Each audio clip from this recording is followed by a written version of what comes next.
नमस्कार, मैं हूं अमीश देवगन। आतंकवाद का कोई धर्म नहीं होता, ये हम सब जानते हैं। लेकिन करीब एक दशक पहले देश में भगवा आतंक का शब्द की खोज हुई। इस शब्द का इजाद, खोज का आरोप दिग्विजय सिंह, पी चिदंबरम और कांग्रेस के वरिष्ठ नेता पूर्व गृह मंत्री सुशील कुमार शिंदे जैसे धुरंधर कांग्रेस नेताओं पर है। लेकिन क्या यही भगवा आतंक की थ्योरी कांग्रेस पर भारी पड़ने वाली है? क्योंकि जिस प्रज्ञा ठाकुर को भगवा आतंक का चेहरा बनाकर पेश करने की इस मुल्क में कोशिश हुई, वो अब खुद दिग्विजय सिंह के खिलाफ चुनाव के मैदान में उतर पड़ी हैं। अखाड़ा भोपाल की सीट का है, जहां 3 दशकों से भारतीय जनता पार्टी जीत का परचम लहरा रही है। प्रज्ञा ठाकुर साफ कह रही हैं कि अब पूरा हिसाब किताब होगा इस देश के अंदर, और बीजेपी से धर्म युद्ध बता रही है। तो वही दिग्विजय सिंह बैकफुट पर नजर आ रहे हैं। ना आवाज में पुरानी तलखी है, ना अंदाज में वो पैनापन। वो खुद को धार्मिक व्यक्ति बता रहे हैं। तो क्या बीजेपी के इस दाव ने कांग्रेस को बेचैन कर दिया है? इसी मुद्दे पर होगी देश की सबसे बड़ी बहस। क्या ये कांग्रेस पार्टी के खिलाफ, जिसकी अगुवाई में हिंदू आतंकवाद, भगवा आतंकवाद जैसा शब्द इजाद हुआ, क्या बीजेपी का यह धर्म युद्ध है? क्योंकि बीजेपी भोपाल का संदेश पूरे देश में पहुंचाने में जुट गई है। और आज प्रज्ञा ठाकुर अपनी आप बीती सुनाते हुए प्रेस कॉन्फ्रेंस में रो भी पड़ी। उन्होंने कहा, मैं वही रहती थी लेकिन मारने वाले बदल जाते थे। रात से सुबह होती थी, सुबह से रात होती थी, लेकिन मेरी पिटाई बंद नहीं होती थी। तो आज इस धर्म युद्ध पर 2019 के देश का सबसे बड़ा शो आर पार जनता जनार्दन के बीच से लाइव होगा अब से। और देखिए ये रिपोर्ट आप।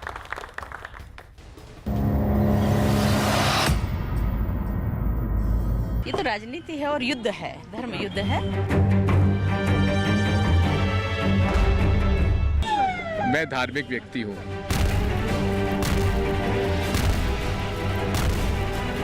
ये जो बेल्ट मारते थे, पूरा नर्वस सिस्टम ढीला पड़ जाता था, सुन्न पड़ जाते थे, और ये दिन और रात भी होते थे। भोपाल लोकसभा सीट अब बेहद हाई प्रोफाइल हो गई है। बीजेपी ने इस सीट से साध्वी प्रज्ञा सिंह ठाकुर को टिकट दिया है। विधर्मी कभी भी अधर्म पर चलने वाला व्यक्ति कभी मजबूत नहीं हो सकता, क्योंकि उसके अंदर नैतिकता नहीं होती, उसके अंदर धर्म नहीं होता। वही प्रज्ञा सिंह ठाकुर जो 2008 के मालेगांव ब्लास्ट की आरोपी हैं, भोपाल में उनकी टक्कर दिग्विजय सिंह से होगी। वही दिग्विजय सिंह जिन्हें बीजेपी आतंकवाद के नाम पर हिंदुओं को बदनाम करने वाला बताती है।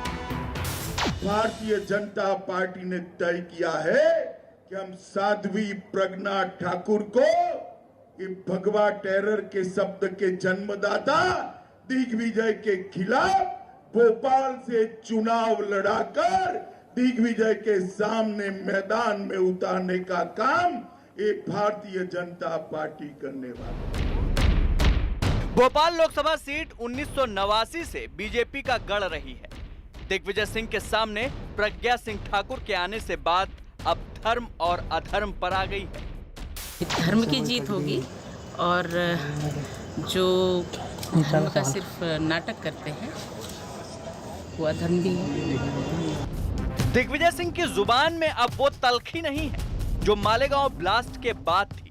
तो क्या प्रज्ञा ठाकुर के जरिए बीजेपी कांग्रेस को सबसे बड़ा झटका देने जा रही है? दिग्विजय हारे तो ये कांग्रेस के लिए बड़ी फजीहत होगी। मेरे इधर साधु है, उधर साध्वी है।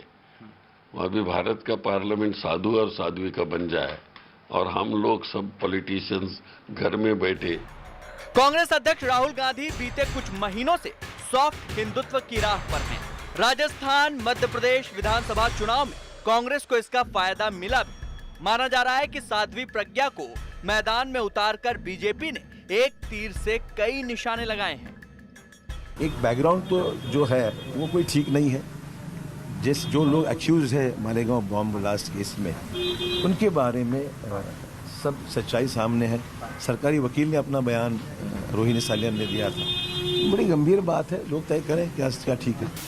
हिंदू धर्म को एक तरह से जलील करने की, आतंकवाद परंपरा बनाने की एक जो कांग्रेस के द्वारा दिग्विजय सिंह को चेहरा बनाकर एक साजिश रचा गया, उस साजिश के खिलाफ हम ये चुनाव लड़ रहे हैं। राजनीति संकेतों का खेल है और प्रज्ञा ठाकुर को मैदान में उतारना बीजेपी के लिए टर्निंग पॉइंट साबित हो सकता है, क्योंकि बात सीधे हिंदू भावनाओं से जुड़ी है। तो क्या 2019 की लड़ाई अब हिंदुत्व वर्सेस भगवा आतंकवाद पर ही लड़ी जाएगी? इसी मुद्दे पर देश की सबसे बड़ी बहस आर पार, कांग्रेस के खिलाफ बीजेपी का धर्म युद्ध।